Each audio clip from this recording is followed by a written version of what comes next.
It's 6:30 and I'm going to recall us to order. And with that, once again, I'm going to roll call the board just for the sake of the record. And with that, I'll start with you, Ms. Maya. Present. Mr. Hendricks.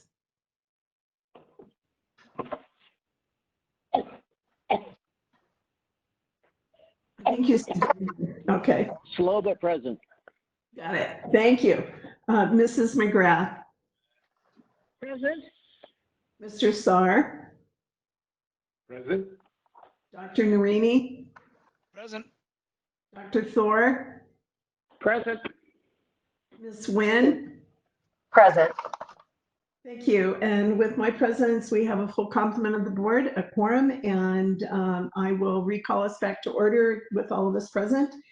The first item of business in today's agenda is the public hearing, which is a consideration of truth in taxation and review of our 2021 budget.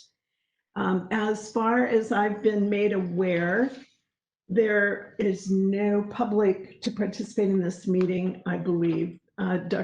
Ms. Cooper, is that correct?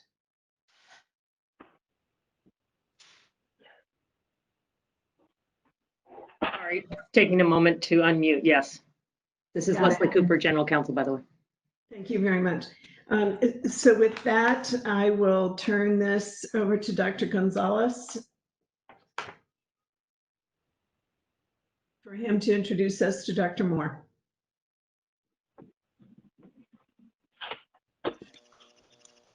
Thank you, President Sullivan, members of the board. This is Stephen Gonzalez, Interim Chancellor.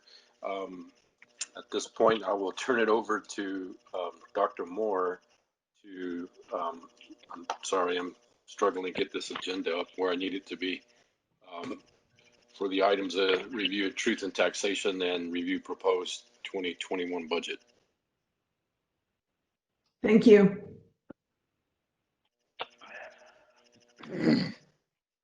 Thank you, Chancellor, Board President Sullivan, board members, colleagues. This is Dr. Moore, James Moore. I'm the interim COO of the district. And this item deals with our legal requirement to hold a hearing anytime there is a change in the primary tax rate. And as the board is aware, we have adjusted our secondary tax rate down to the point where we're able to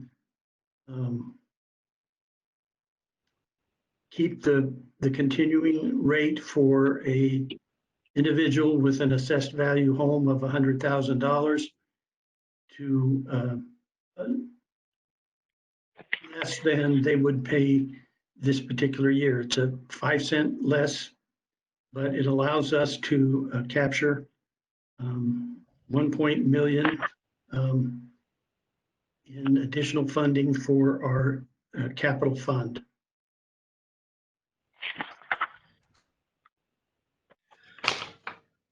Thank you, Dr. Moore. Also, I believe there was republished in the Arizona Republic yesterday a statement, truth and taxation statement that made comment on the decrease of 5 cents for a $100,000 home in property value. It appeared in the Republic on page A4 at the bottom. Is that correct? Yes, that's correct. And the language for the announcement of the notice for the hearing is very stylized, but we wanted to make it clear to the public that this would result in no increase to the average homeowner, in fact, a 5 cent decline. So that was published yesterday. Thank you. Are there other comments that you'd like to communicate to us about the truth in taxation?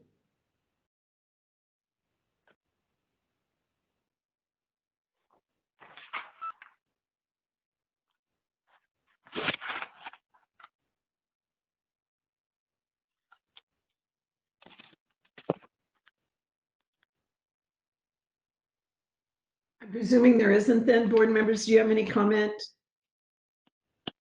just jump in at this point for this discussion.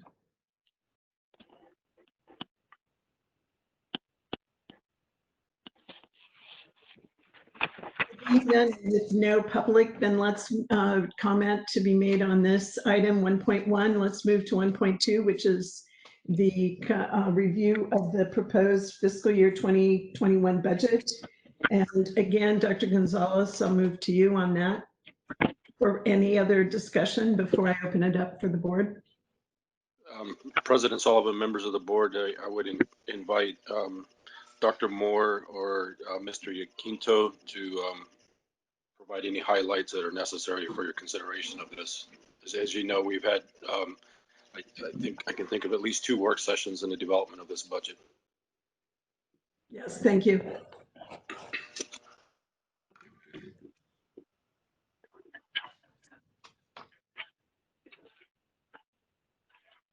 Board President Sullivan, board members, Chancellor, this is Jim Moore again. This represents what we believe to be a budget that we can operate under for the next fiscal year. It did require several castings to get it to its present form. As the board is aware, we had at some point had a proposal for COLA. We felt that that given the uncertainty in the future, that was probably not as prudent a thing as we needed at this time. So that was removed. The budget at this time does include some new spending for the campuses, approximately 5.6 million for needs, related to campus operations. Beyond that, it does contain the operating reserve that the board has directed us to look forward, look into the near future to accomplish a tuition reduction to stimulate enrollment. So with that, I would invite Gary, if he had any other comments as to capital needs or anything else that is in this budget, I'd go ahead and invite him to comment as well. Thank you, Jim. Gary Yaquinto, Chief Financial Officer for the district. No, Jim, I think you hit the highlights right on. And as you had indicated, there have been a number of changes made along the way, and we've, I think, finally reached a budget that makes sense and keeps us fiscally sound. Of course, not knowing exactly what's going to happen with enrollment in the future, but nevertheless, the discounts that were talked about earlier today in the workshop could well stimulate enrollment and help that situation. Thank you. Excuse me. Board members, do you have any comments? Again, this is a review of the budget, not an adoption item. Do you have comments before we move forward?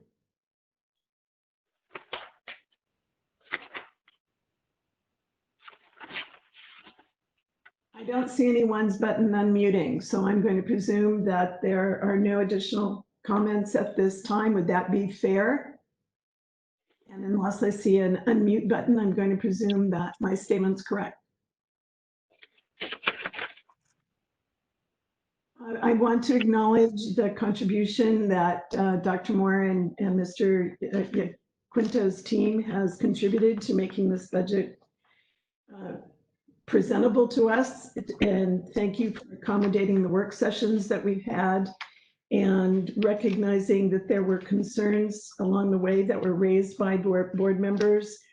My impression, and certainly as we've looked through this budget, is that you worked hard to accommodate board's thinking. It's disappointing, certainly, that we cannot institute a COLA this year. And but what is accompanying this conversation is a commitment to work with administration and others to engage in a discussion and further commentary on a comprehensive philosophy and package on compensation. And I believe that was a strong interest of Dr. Thor.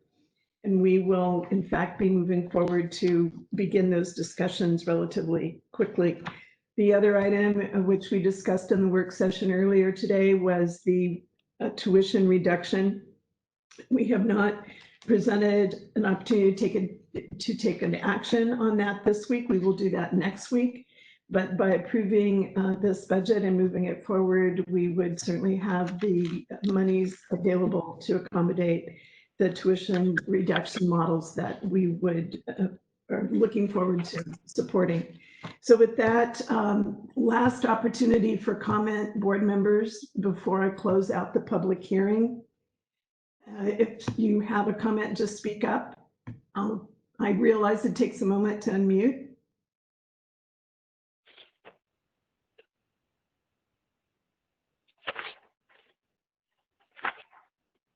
Well, there's a saying that silence is golden. So with that, I'm going to accept the silence and presume that we will close out the public hearing, given that we have no public present to offer additional comment.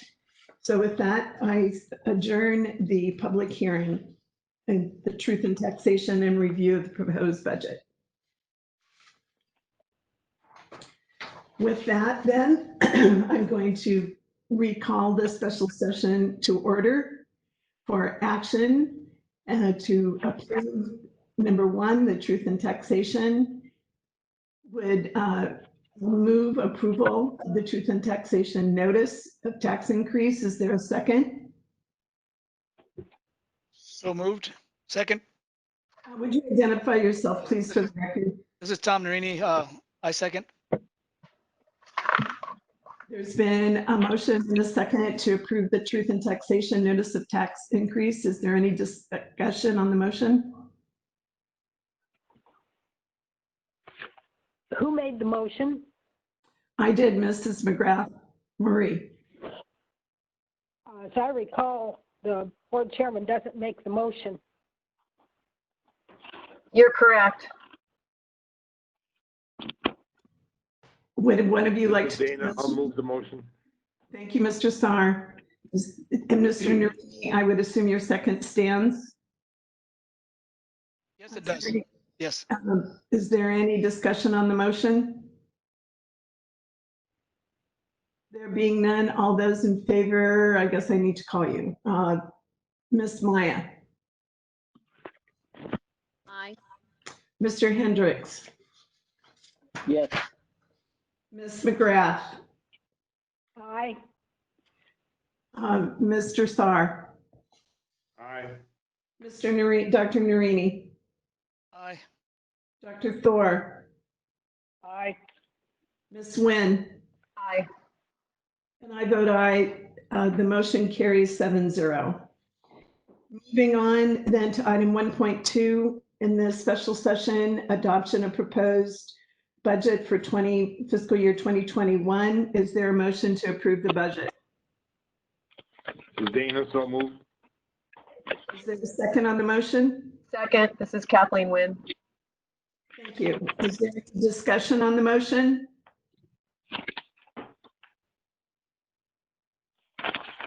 No discussion. I'll call roll again, starting with you, Mrs. Nguyen. Vote on the motion. Oh, did you want to do Alejandra first? Sorry. No, I wanted to do you first. Okay, aye. Thank you. Dr. Thor. I'd like to explain my vote. Please. I'm reflecting on the conversation that we had this afternoon, in which we have agreed to commit probably $50 to $60 million for a tuition discount for our students. And I feel that that's very, very important for us to do. But I'm also very troubled by the fact that we couldn't also commit $9.4 million for a 2% COLA for our employees. However, given your statement at the beginning of this session that we are committed to coming forward with a comprehensive compensation strategy, I will vote yes on this budget. Thank you, Dr. Thor. Dr. Narini, Aye. Mr. Saar, Aye. Mrs. McGrath, I'd like to explain my vote, please. please. We're in a bad time financially, and we need to really work on reducing spending. I noticed that in the last 2 or 3 months, we've done a lot of new hires. I don't think this is a time for new hires. We've done a lot of replacements. We need to be very, very careful about expanding our workforce while our budget is in such tight restraints. I vote aye. Thank you, Mrs. McGrath. Mr. Hendricks, I vote aye. thank you. Ms. Maya, Aye. and my vote is an aye. The fiscal year 21 budget passes 7-0. As I close that, I want to again compliment everyone, and there is on the work that went into developing this budget.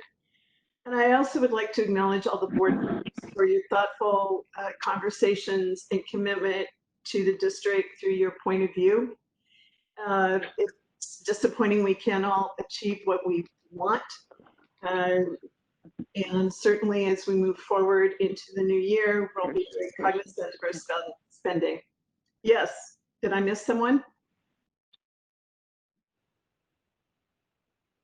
With that, then I'm going to adjourn our special session and move us into the regular meeting.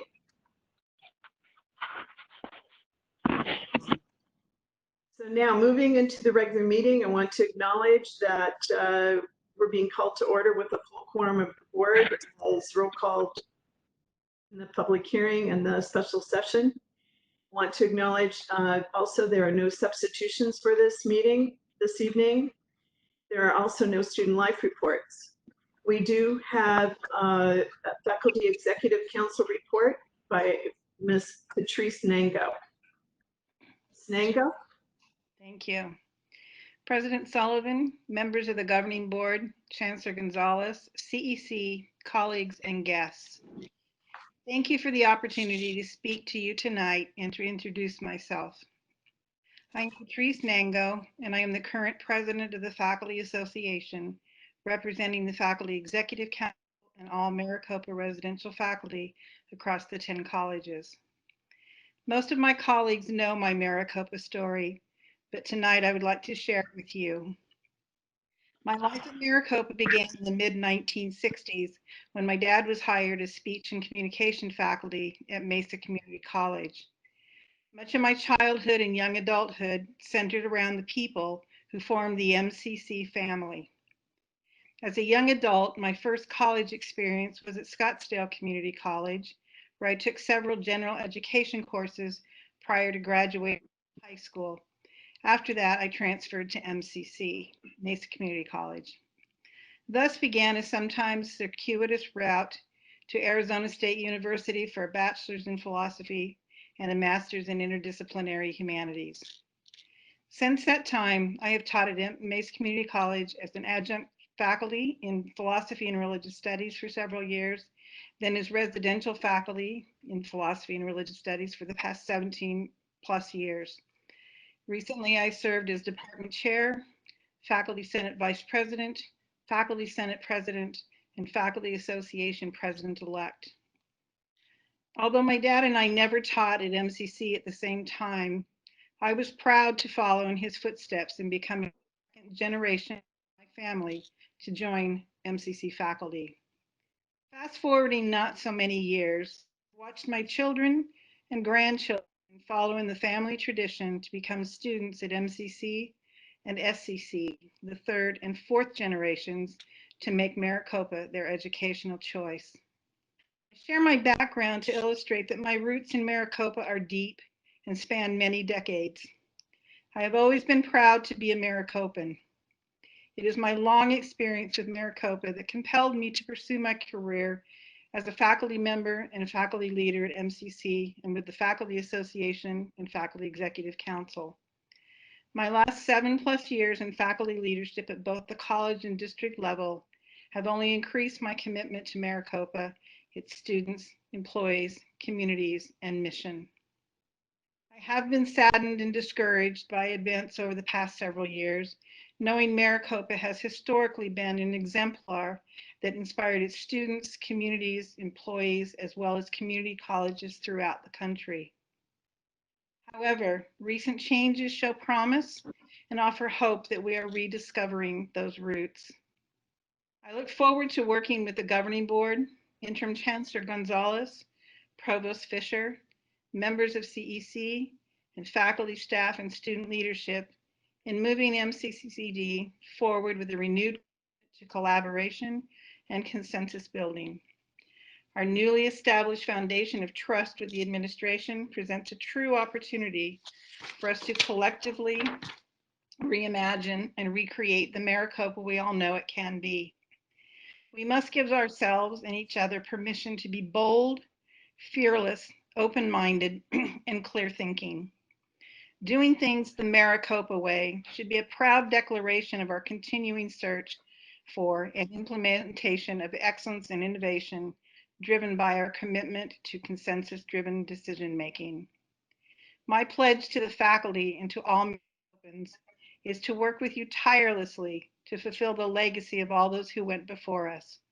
People like my dad had such high hopes and big dreams and left us so much to work with to continue building Maricopa County Community Colleges as an institution where people care about and value all people first and are committed to working together for the success of our students, employees, families, and communities. Let's continue our good work and commitment to each other, our mission, and our values. I have high hopes for Maricopa. After all, we have a compelling legacy to fulfill. Thank you for your time and attention. Ms. Naga, we look forward to working with you and your team and appreciate the legacy that you bring to the community college system. So congratulations. Thank you. Happy to be here. There is no Adjunct Faculty Association report this evening.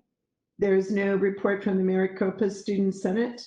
There are no Meritus Awards and recognition, which will then lead us to the Chancellor report. Dr. Gonzalez, there are 2 items under your report. Please proceed. Thank you. Thank you, President Sullivan, members of the board, and those that are listening online. I too want to welcome Professor Nango to the position of FEC president. It's been a pleasure working with her in the capacity as president-elect, and she just a week or 2 ago began working in this new capacity, and it's been a pleasure so far. So looking forward to her continued leadership and collaboration with our faculty. I have, as you mentioned, I have 2 reports. One of them will be the results of what we've been doing and what we call pandemic planning.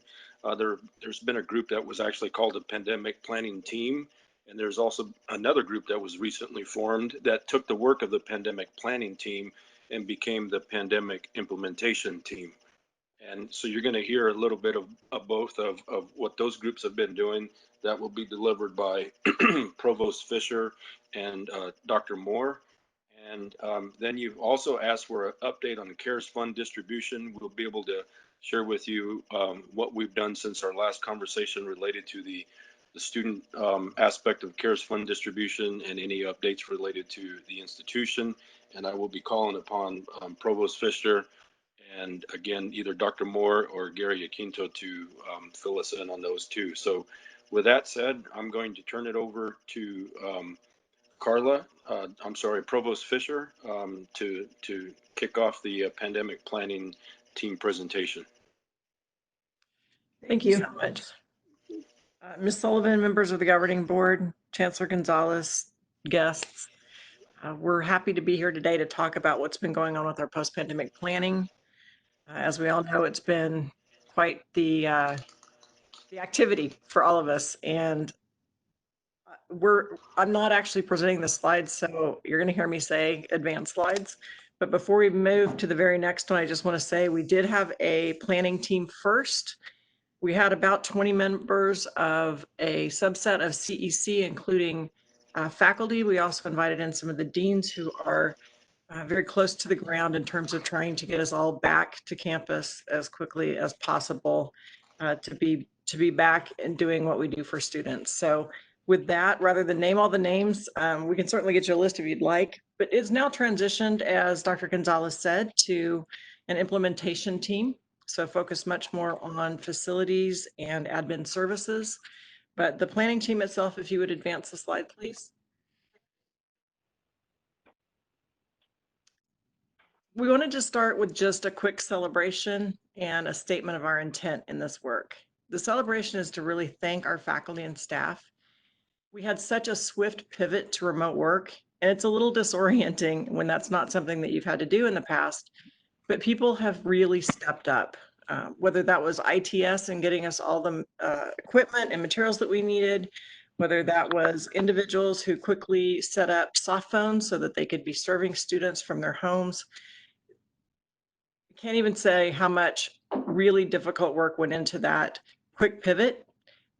We've maintained our productivity in our remote environments. As a matter of fact, a lot of the work that we do is incredibly measurable, and we can see that we're as productive, if not more productive, in this environment. I think everybody's very committed to making sure that we're serving as many students as we possibly can.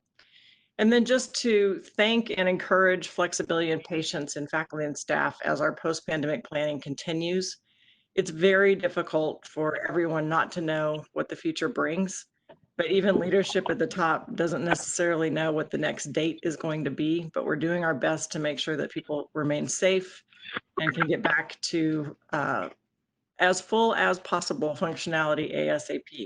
And that's truly our intent. And I think it's important for the board to understand the conversations that we've had as leadership and as this sub-team that's working on the planning, that it's not just about getting everybody back to campus physically, it's about getting us as fully as possible back to functionality at 100% for our students. Next slide. So the questions that we considered, and there are several, I think as we get to the end of the presentation, you'll see some of the references that we use. We've, as a group, really tried to dig deeply into not only sort of what are the high-level recommendations from our federal government, our state government, OSHA, and others, but into what are the questions that all of our colleagues across the nation, our universities and colleges are considering. And so I'm not going to read all of these to you, but just to let you know that we have had many deep conversations, and let's continue on, and you can see what we went from are the questions that we were considering. What did we need to know? What did we want to address? We really talked about our stakeholder groups. Because we are a public institution, we're a very open institution. It's difficult for us to think about locking down for whatever reason, whether that's a virus or guns on campus or anything else. It's just difficult because we are such an open environment. But these are who we really talked deeply about, our employees. Those that are healthy and have no real family considerations or concerns, perhaps, about coming back out as quickly as possible, to those that have compromised immune systems or age concerns, and those that have other family considerations.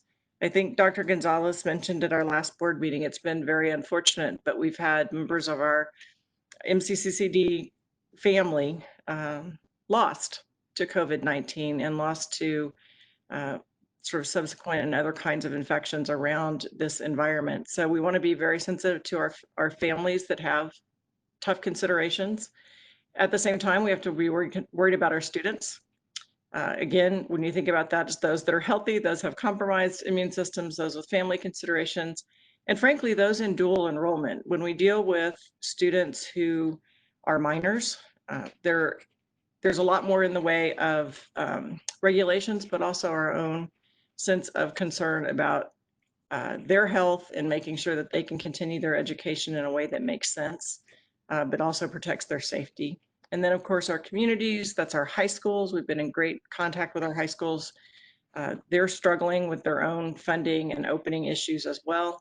Our community members, And then, of course, our vendors, our facilities usage folks that want to come and use our public facilities for their own kinds of events. And then, of course, our auxiliary services.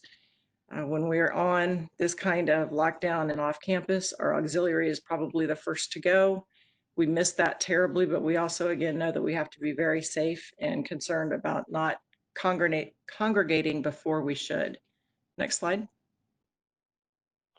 So once we talked about our stakeholders, we talked about the things that we wanted to know, we really wanted to put some guiding principles in place. When you're trying to turn a ship as large as MCCD, it's important that everybody be kind of singing from the same song sheet. And guiding principles are a way that we help hold each other accountable to the work that we're doing and to make sure that we're headed in the right direction. So we know that we had spring semester courses that were being extended into summer. So one of the first things we needed to understand is how we were going to do that work, how are we going to extend them so that the students that needed the hands-on work could get back to campus, that could get that work done and could graduate when they needed to. So we set dates of June 15th to August 6th. That fits within our regular academic calendar. And we wanted to make sure that we could get those students wrapped up before they needed to start in the fall.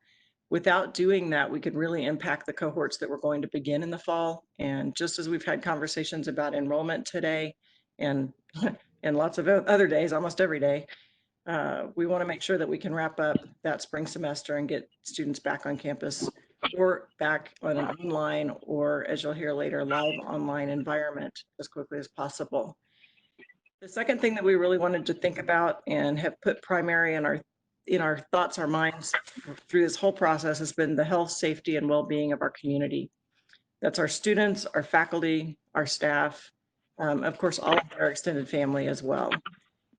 Next, delivery of instruction with integrity, yet flexibility around modalities.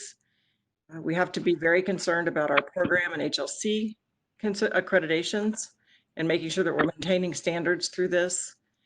We want to foster academic momentum for our students toward program and degree completion. Again, our conversation earlier about tuition and the kinds of promotions we might provide there. One of the things that we're the most concerned about is making sure that we maintain that academic momentum so our students don't stall out just because of this pandemic response. And then finally, we absolutely need to ensure the protection of our students in their financial aid status, our veterans and our who have eligibility issues sometimes and other kinds of academic and athletic eligibility. We need to be sure that we're taking into account all of those different populations and supporting their needs. Next slide. The rest of our guiding principles, we just want to make sure that we're not breaking the systems that we have in place. So we want to follow our established HR structures to make sure that we are following our proper pay cycles. We've noted in the past that that's been a bit of a challenge. So if we can take that into account up front, that will help tremendously. We've got regular summer school courses. And we know that all of that instruction is going to be fully online, even as we take into consideration those CTE courses that need to be back on campus. We want to make sure that we're consistent and appropriate with our student services. Again, we have a full intent to get back to as close to full functionality as possible, as quickly as possible. And again, I think our faculty and staff have done a tremendous job in providing those services to students. Unfortunately, we can't do a lot of the fun things that we love to do with students to build their engagement, but we're doing everything that we can to maintain consistent and appropriate student services. And then finally, flexibility for our stakeholders. There's just, everybody has a different need right now, and folks are facing what they're facing within their own families. And so we want to make sure that we're as flexible as possible while still following our intent. Next slide. So we have come forward with 3 phases. We are moving into phase 1 relatively quickly, so June 15th. We're going to bring the students who need CTE or hands-on instruction back to campus. We want to use a classroom to car method to ensure that our students and staff and faculty are practicing as much social distancing and safety as possible while we get these classes done. Again, limited services, so we're not going to see food service. We're not going to see our auxiliary services or our clubs on campus during this time. And we just, watching all of our university and college partners across the US, one of our best practices that we want to hold to is congruent meeting times to keep limited student attendance, just very intentional to single areas so that we can do the kind of cleaning and appropriate safety protocols that need to happen to keep everybody safe. So that's June 15th for phase 1. Next slide. Phase 2, we are hoping that will happen July 6th. You'll see an asterisk there.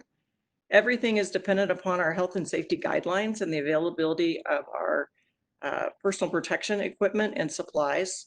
But we have those things on order. If those come in, then our goal is to get us all back to campus.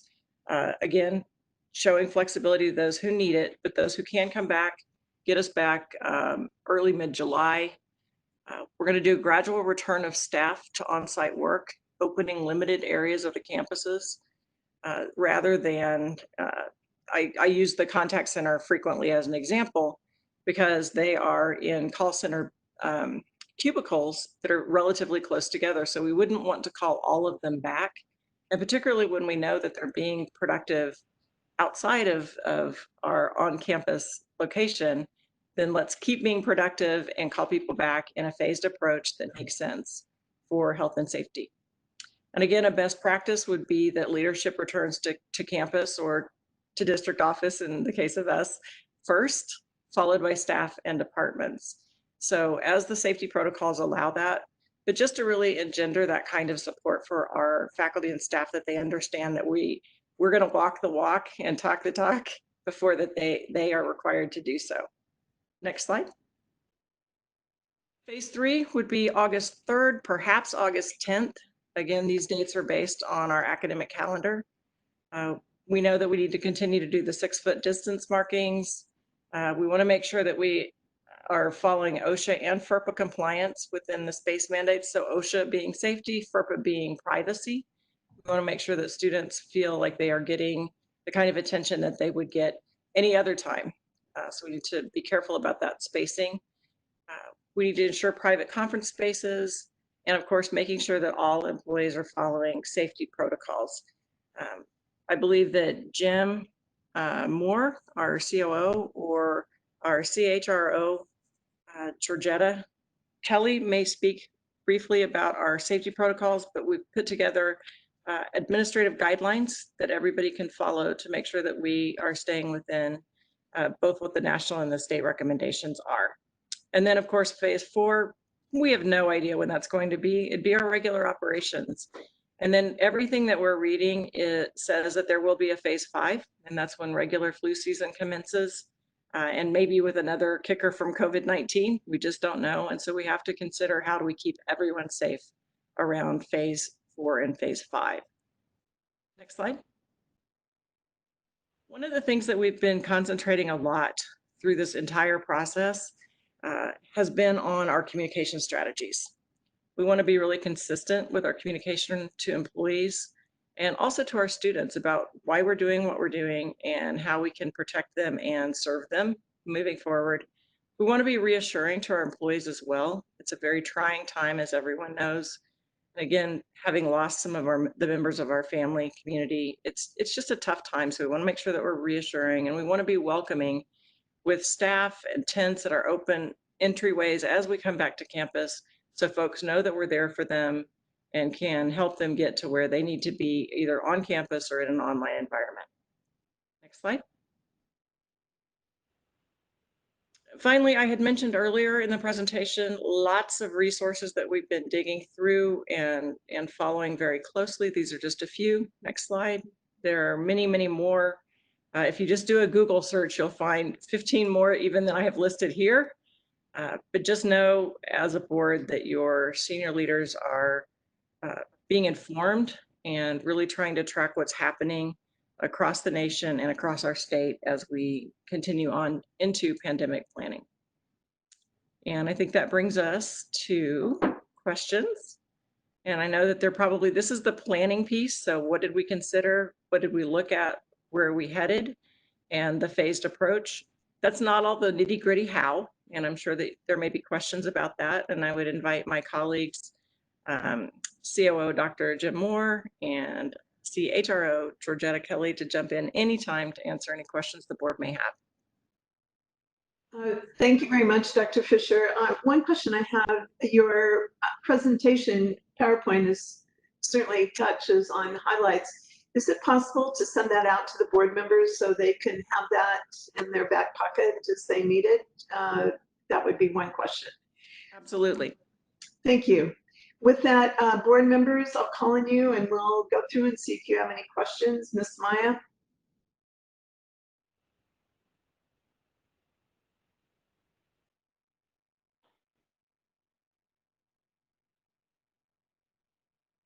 Okay, let's move on. Ms. Nguyen?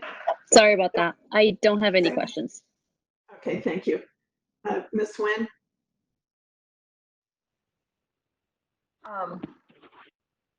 Provost Fisher, I just, that was a lot of information, so thank you.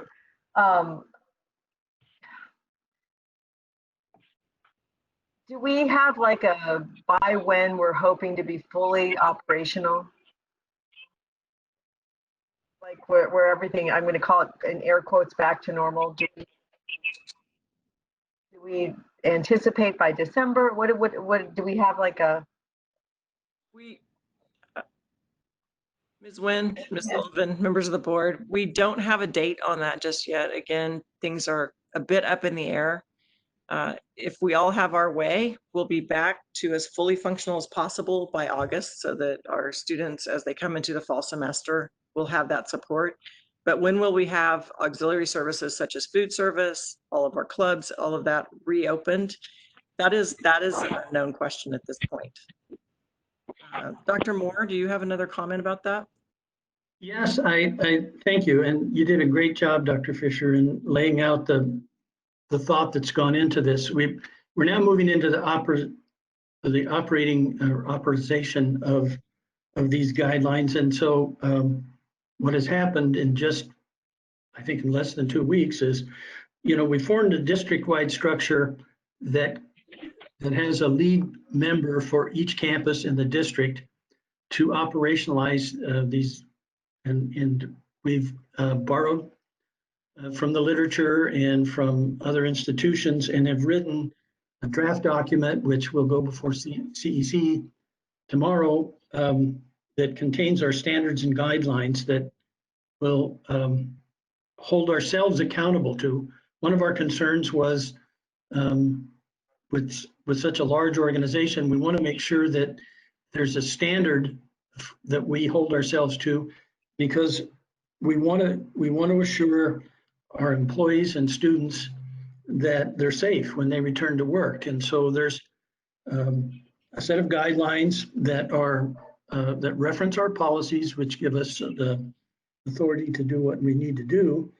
And we want to make sure that we're compliant with CDC and OSHA or state regulations.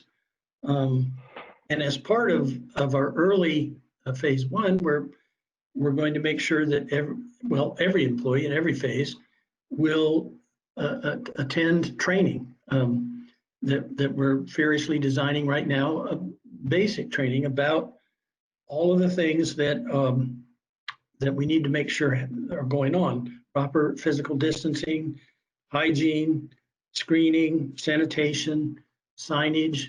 We're doing all that at once now. In addition to all of the campus representatives, and they're largely the vice presidents of administrative services, because they tend to have reporting to them the facilities folks and IT folks and often HR folks, this is sort of an integrated effort from all those areas. So as part of the team, we've included our procurement people to coordinate supplies and that sort of thing, risk management to make sure that we're following through with reporting and that kind of thing, HR and district facilities to act as experts in helping each of the physical areas that people are going to work in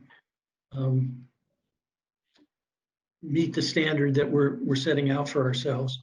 And I think everybody knows that the space that we have obviously was not designed to be COVID friendly. And so these standards will help us make sure that we can keep the facility safe.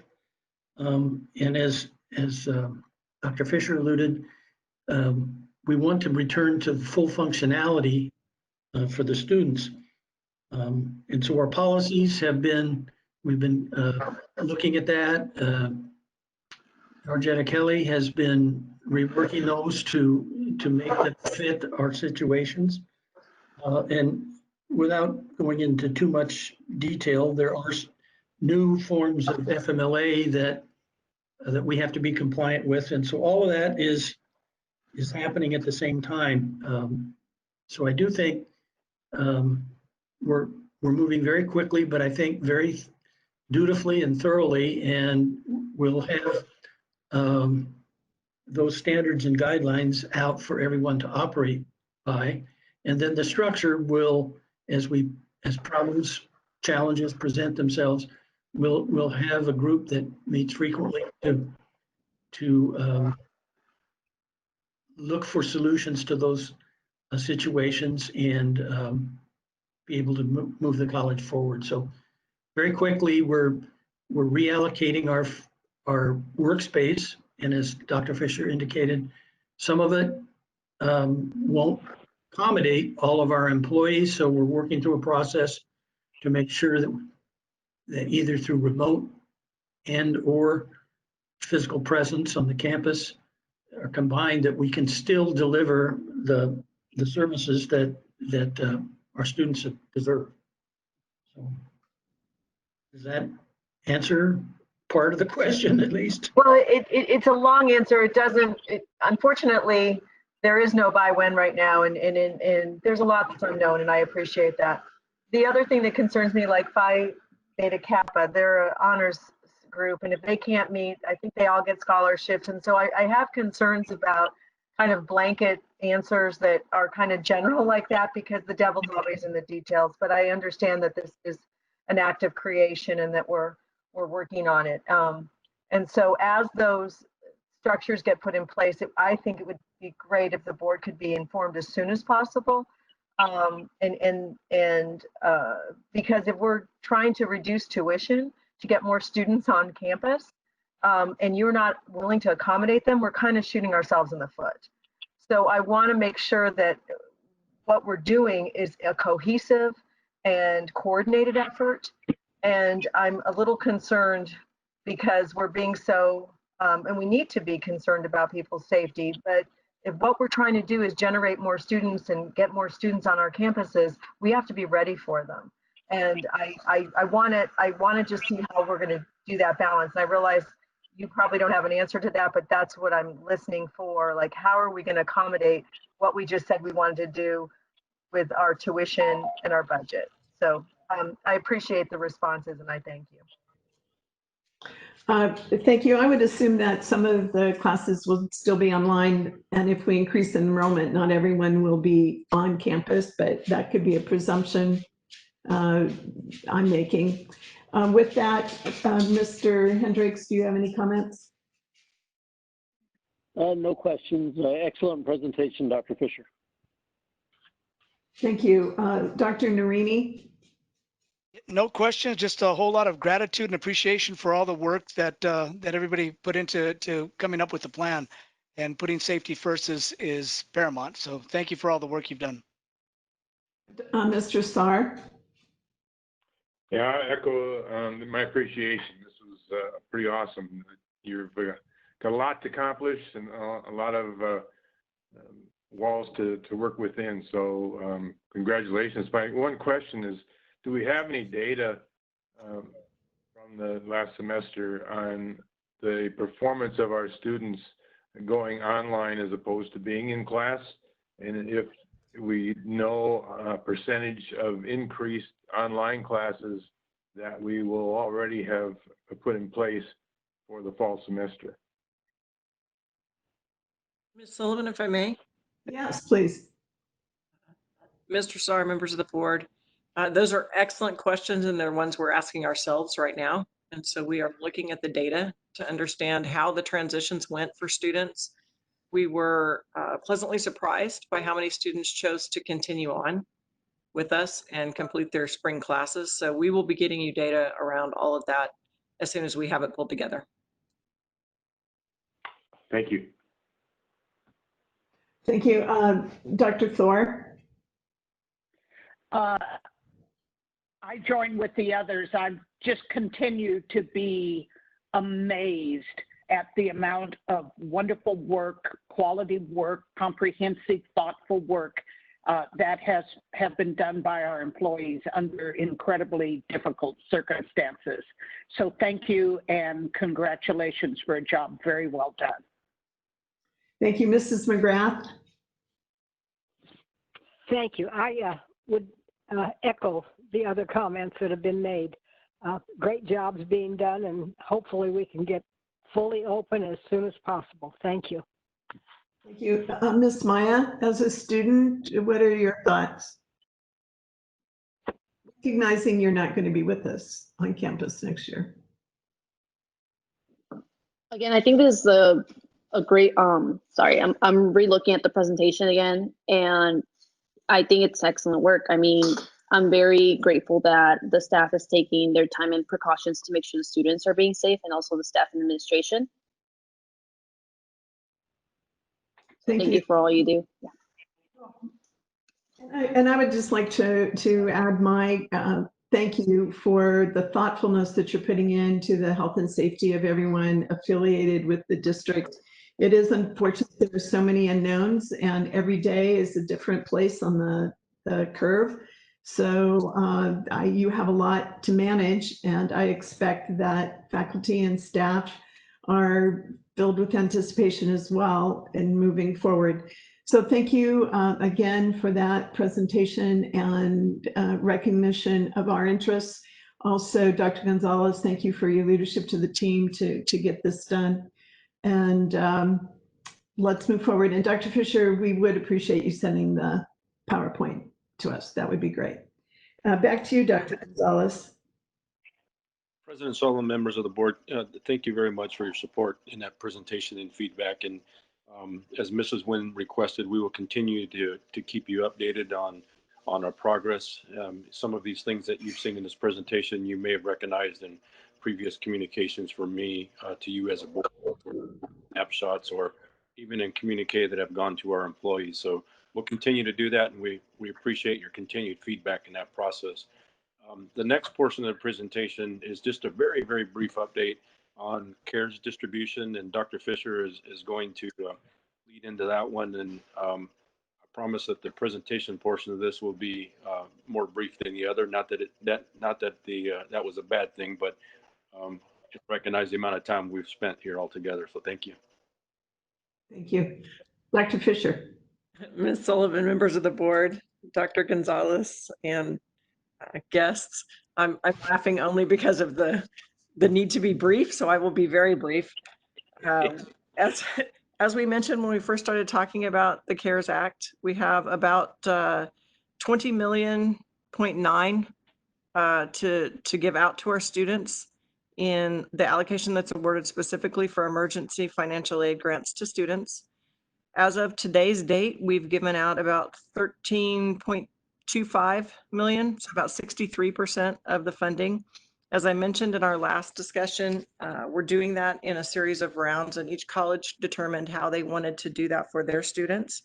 And so the rounds continue, and some of those colleges, 6 colleges, Glendale, Mesa, Phoenix, Gateway, South Mountain, and Estrella, all have HSI funding as well, so Hispanic Serving Institution funding, and that will be going out in another round as well. So we're getting the dollars out to the students. I know that the students we've talked to through our FAQ pages and other mechanisms are very grateful for the support.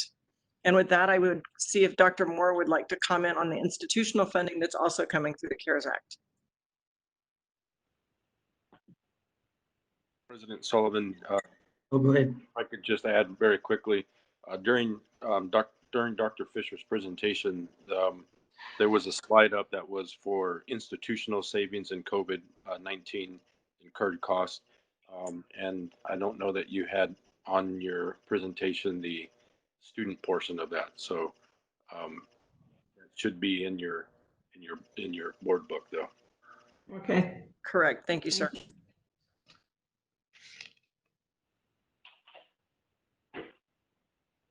President Sullivan and board members, Chancellor, this is Jim, interim COO. Yeah, I would like to comment on the other half of the CARES Act, which is for institutional expenses. And that I do believe you're looking at a document that was updated just, I believe, today.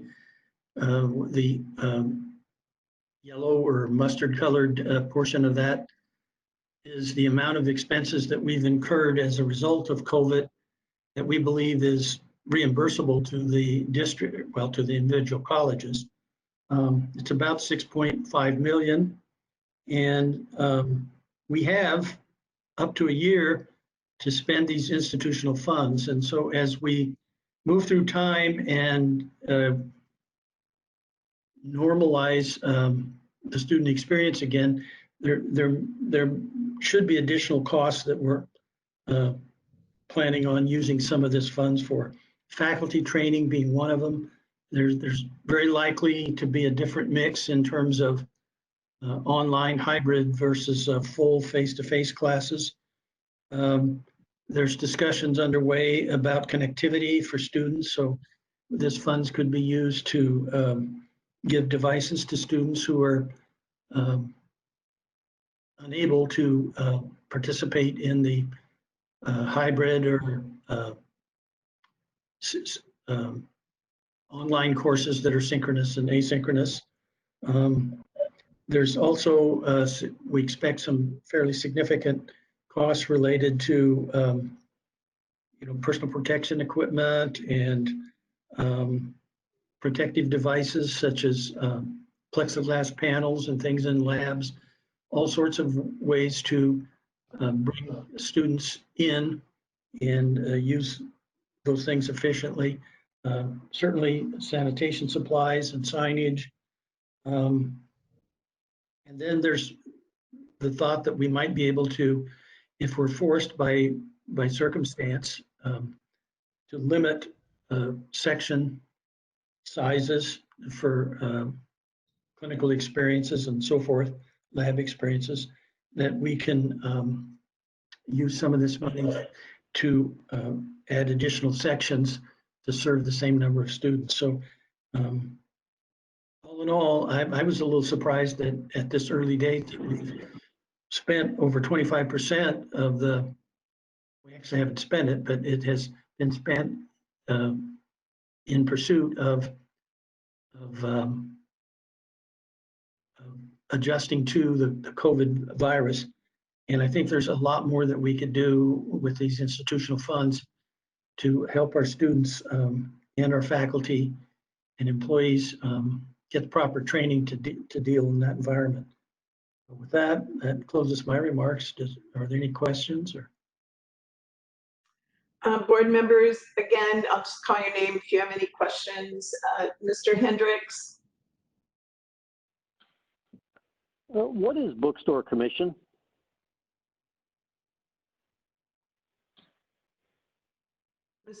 Dr. Moore. It's lost revenue for the bookstores being out of business. In other words, they're shut down. They sell a lot of things besides books. And I'm going to ask Gary if he knows a better definition of that. But my assumption is that all of our bookstores across the district have not operated, and there's some revenue that we get from them being operating, whether it's rental revenue or commission. Right? It's commission. And President Sullivan, board members, that's correct. We receive a commission on the sales at bookstores, and that's the lost revenue to the district, $209,000 to date. Thank you. Mr. Hendricks? I understand it's lost revenue. It says lost revenue and it's listed as a cost. What I'm trying to understand is, are we getting a commission on book sales? Or are we getting a commission on potato chips? I didn't know we got commissions out of bookstore sales. I'm trying to understand, what is bookstore commission? That is, and Ms. Sullivan, Mr. Hendricks, that is the arrangement that we have with the contract with the bookstore vendor. And in that contract, we are paid a commission for their sales throughout the bookstore. So we're making a profit on the sale of the textbooks as well as everything else in the stores? Yes. So that would contribute to the exorbitant textbook cost is $209,000 that we're taking as a, I guess I'd call it a profit or an additional student fee.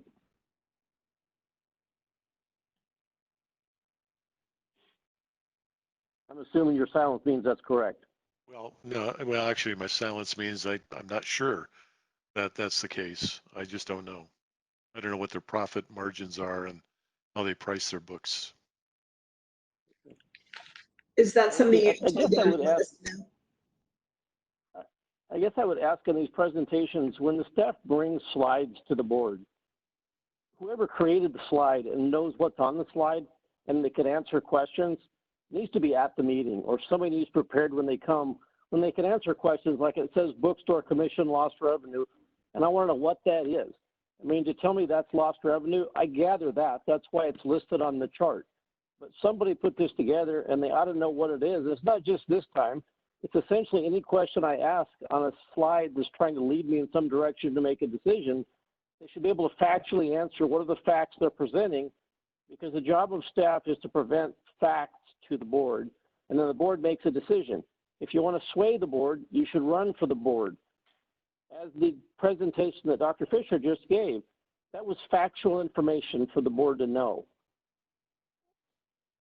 I don't have any further comments. Mr. Iaquinto, is there anyone present in the meeting who knows the answer to that question? And Ms. Sullivan, I guess I would turn to Kim Granillo, is on the present at the meeting. Hi, this is Kim Granillo. I'm the Associate CFO and Controller for the district. And I'm sorry, but I'm actually going to ask David Martin if he could answer this question. He is Director of Purchasing and he oversees the contract for the bookstores and food service. Thank you. David, are you on?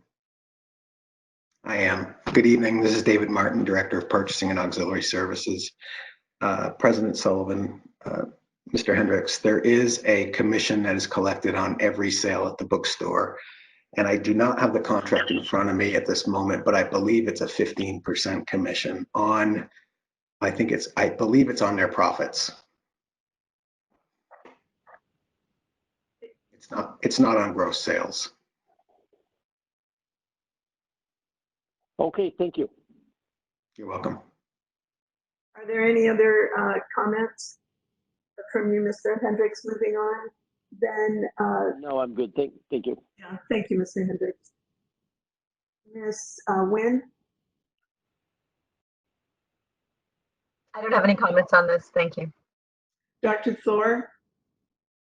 No comments, thanks. Mr. Saar? Just a quick one. I put my student hat on, and I'm at Mesa, so I'll pick on that. I'm wondering if there's communication to the students regarding the status of each student's potential check or whatever it is that you're giving them.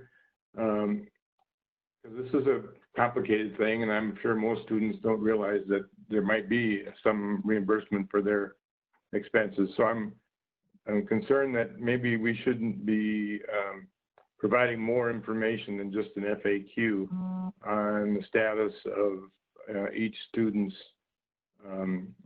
care check or whatever it is, much like we're seeing with the unemployment and all the other compensations that the federal governments are giving out, just to keep them hopeful that there might be something coming their way, and hopefully they can use that to cover their expenses for the fall semester. Thank you. Thank you. My name is Sullivan. Yes.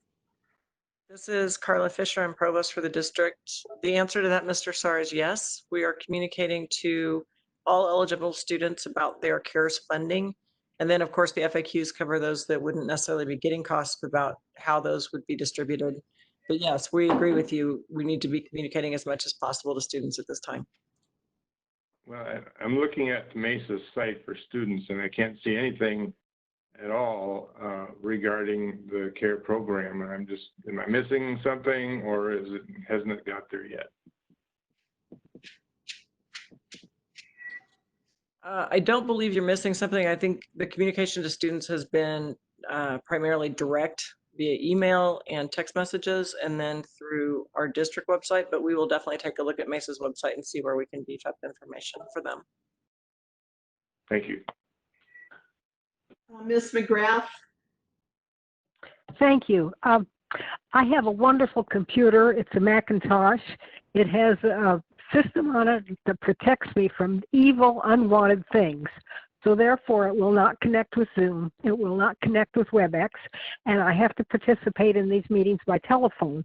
And I would greatly appreciate it and think that the presenters should be prepared enough to present these slides ahead of time so that they can be sent to me and I can follow along with them on my computer. And I'm very disappointed that I've been left out of the loop. Other than that, I'm very happy. Thank you. And we'll work on that, Mrs. McGrath. I didn't realize that for you. Thank you. Dr. Narini? No questions. Just thank you for the presentation. It was informative. Thank you. And Ms. Maya? Thank you for the presentation. And like Mr. Starr said, I'll just give an example. My sister and I both go to Glendale Community College, and she has received notifications about the CARES Act, but I haven't. So I've tried to reach out to advice, like Collier School, and they haven't been able to help me. So that's like Mr. Starr said, that little miscommunication going on there about the updates.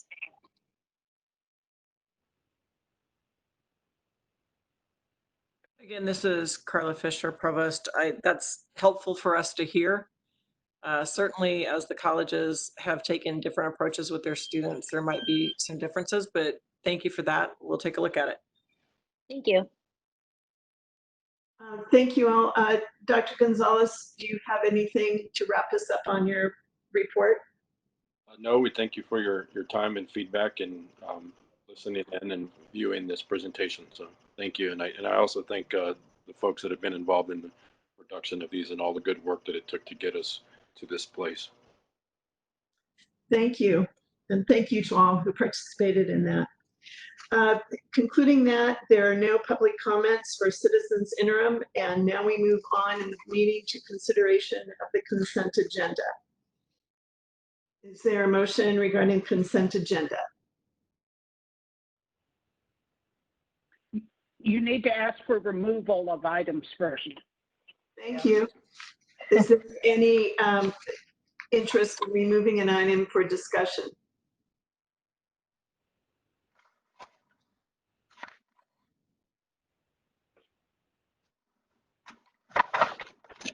There being none, is there a motion to consider the consent agenda as presented?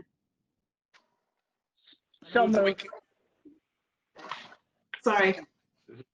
Who made the Dana, motion? I'll second. Who made the original motion? Linda Thor.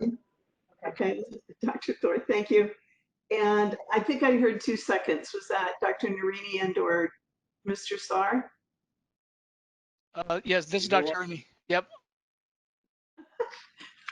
This is You have 2 seconds. You're right.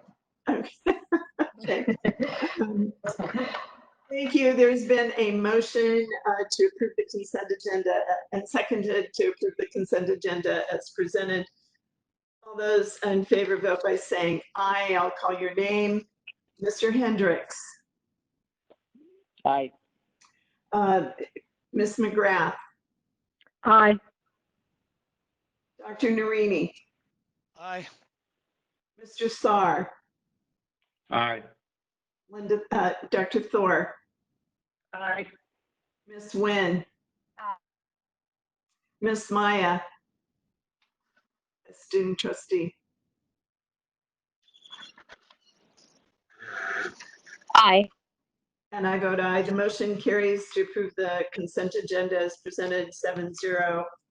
And with that, then we'll move to the agenda. Is there any discussion on item 13.1, which is the review of employment and separations, March 14, 2020 through April 10?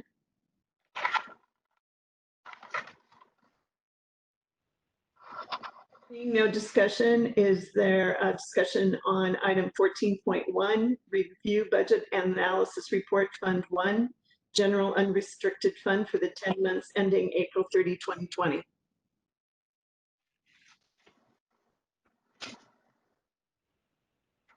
There being no comment, then moving to the governing board reports and updates. First, I'm going, before we start on our agenda, Dr. Gonzalez, do you have an introduction to make? President Sullivan, members of the board, yes, I do. I'm happy to introduce Ms. Elza Macias. May 11th was her first day, and she is serving as the district's executive assistant senior to the governing board. With that said, she will be providing administrative support to you as a governing board. She brings a breadth of administrative experience. She's worked for 15 years for the Cartwright School District, supported executive leadership, and 8 years of support to the Cartwright Governing Board. And she is still in training, and we're hoping by the perhaps next work session or governing board meeting that she may be able to expand her wings completely. But she's been under the tutelage of Tina, and so I want to thank Tina also for serving in that capacity. And we welcome Elza to the district. Thank you. Welcome, Elza. We're delighted to have you working with us. And I know you'll do a slam dunk job for all of us. We're not easy to work with. Actually, that's not true. We're easy to work with. And we're delighted you'll be working with us. Thank you. And thank you, Tina, for all the support you've given us along the way here. Moving on then to the introduction of new student trustee, Dr. Fisher.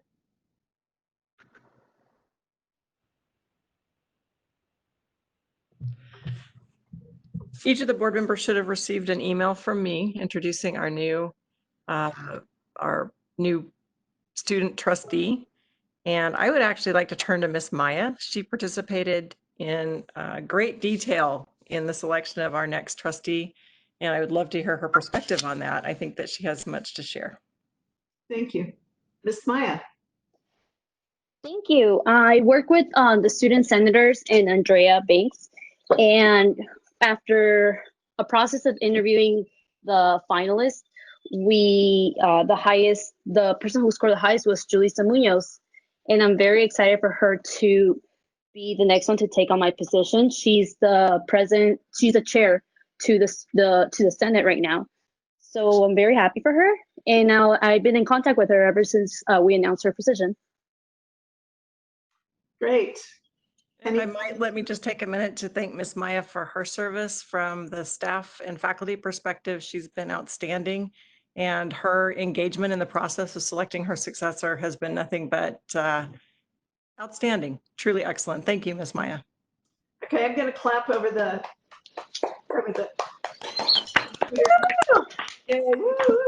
Thank you, everyone. It's been a pleasure working with all of you and learning from everyone here. And absolutely, again, thank you. You're planning to be at the June 23rd meeting, correct?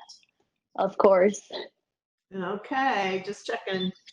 You've been a great participant with us, and I don't want to speak on behalf of all board members, but I expect everyone would echo the sentiments of Dr. Fisher and me to say that you have been truly an outstanding contributor and have fulfilled the board's expectations.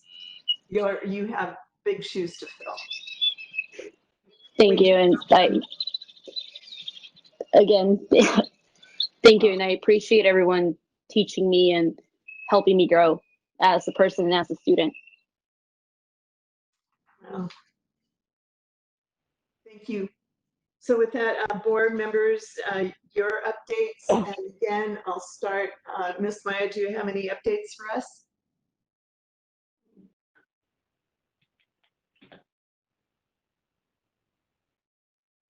Yes, so I was part of the Maricopa Foundation's video this past week. And again, thank you, Maricopa, for helping me grow and be the person I am today. Thank you. With that, Ms. Nguyen, any updates? I do want to say that I am very proud of all the work that everyone's doing, and that when I'm asking my questions, I'm looking ahead to anticipate issues that we may have coming forward. That's kind of just from where I sit. So it's not in any disregard to any of the work that's being done. We had to move a lot of pieces quickly, and I think we've done an excellent job. So I don't want to have anyone feel that that's not appreciated. I think it's also important that while we're in this transition, that we use this as an opportunity to figure out what works, what doesn't work, and maybe get better at what we do. And I will tell you that one of the shining stars, I think, throughout this has been MCOR and how they have adjusted to working with businesses in the community and been going, and their business model has expanded. And there are certain colleges that enrollment is actually not down. So I think we should look to the things that are working and maybe highlight those. And I'm encouraged by everything we're seeing. I'm also optimistic that going forward, that the decisions that we're making as a board with tuition, with the budget, will allow us to do the things that we want to do for our staff later on. But I think that the work that we're doing right now, although being forced upon us, will serve us well in the long term. And I'm encouraged that we as a community college board are in a position to be able to work with the community at a very unique time where we can help get our economy restarted by providing the courses and the work that we do and help rebuild our economy in Maricopa County. And we can be a key part of that. And I look forward to that opportunity. So thank you. Thank you, Dr. Thor. No report. Mr. Saar, No report. Dr. Narini. Hi, yeah, I just want to welcome Jalissa and Ms. Maestas. Her training isn't as complete as her training of us. I mean, she's doing a great job of training me to respond. And I want to thank South Mountain and Glendale for inviting me to be part of their graduation videos and helping me to do that and to congratulate the class of 2020. So welcome everybody, and thanks for the great year. Thank you. Mrs. McGrath. I am so pleased with the way our staff, our presidents, everyone has responded to this horrible situation, and I'm very grateful that everyone has worked so hard and done such a good job. And I'm looking forward to a good transition back to normal. Thank you. Thank you. Mr. Hendricks. No report, thank you. Thank you. And I just would like to say again, thank you all for the hard work that you've been doing and your accommodation to the situations that we've found ourselves in these past few months. Yeoman's work, and you're moving us forward. Thank you. With that, I would like to remind everyone that we will meet next Tuesday for a special session to review and approve a tuition model for the next fiscal year. Also on June 9, we're scheduled for a work session on charter school budgets. And then on June, and I believe we will also have to approve the budgets at that time. June 23 will be our regularly scheduled board meeting. And as the accommodations become available, we will open up the meetings to potential in-person opportunities, recognizing that for board meetings, that any board member who would choose not to be physically present can participate remotely. But there'll be more information on that forthcoming. So with that, it's been a long day. We've been together since 4. I want to thank you all for your time and your attention.